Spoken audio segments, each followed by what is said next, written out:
I have been fishing ever since I can remember. We always had a boat of some sort, and my dad, a lot of times on Sunday afternoon, we lived in Carmel, we would go to Morse Reservoir and crappie fish. My dad would set all three of us up in the boat and my mom, and he spent most of his time getting us untangled from things, and I did always love it. I mean, from the very first. Just being out in nature, it's peaceful. It's the one thing that really relaxes me. Kind of everything else just goes away. I was the oldest of three boys, and probably to the detriment of my two brothers, my father and I did a lot of things together. My dad was not a believer, but I just, I cherished the time that we had together when I was growing up. And when he left, I was mad at him for leaving. And I was 16, and for literally the next 9 years, hardly had any contact at all. Diane and I got married in 1984, and she literally had to convince me to invite my dad to the wedding, and we did, and he came. And he and I spent a lot of time that weekend just hashing through all the stuff, and at the end of the weekend we kind of just threw it in a pile and we left it, and we moved on, and we basically started our relationship over. And then for the next 25 years we had a very good relationship that just continued to get better as time went along. And really, this is the one thing that always tied my dad and I together. This is the one thing that we did whenever we got together, whether it was up here or down in Florida. It always seemed, our Canada trips, it always seemed to revolve around fishing. There's so much conversation and things. When you're in a boat with somebody for 8 or 10 hours, just the things that you talk about are amazing.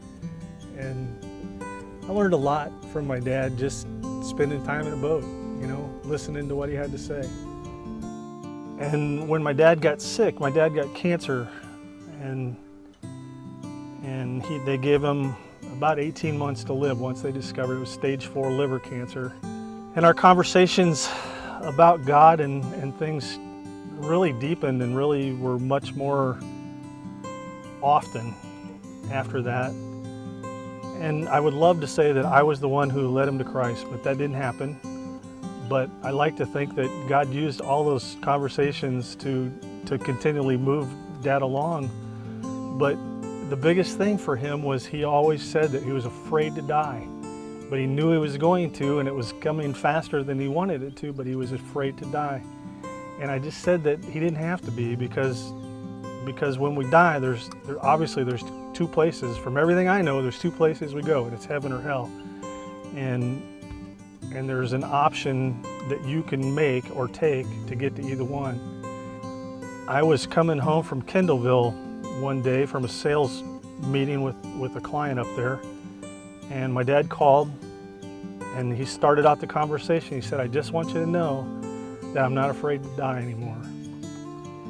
And I knew what had happened. And he said that the pastor from Jean's church, his wife from her church, had come by, and they had picked up on one of our conversations, and he prayed to accept Christ. And he said it was immediate that the peace that comes from no understanding just came, and he didn't understand it. For the last 18 months of his life, he called me at 6:30 every morning, every single day. And we'd talk for 10 or 15 minutes and just, kind of cover everything that went on the day before.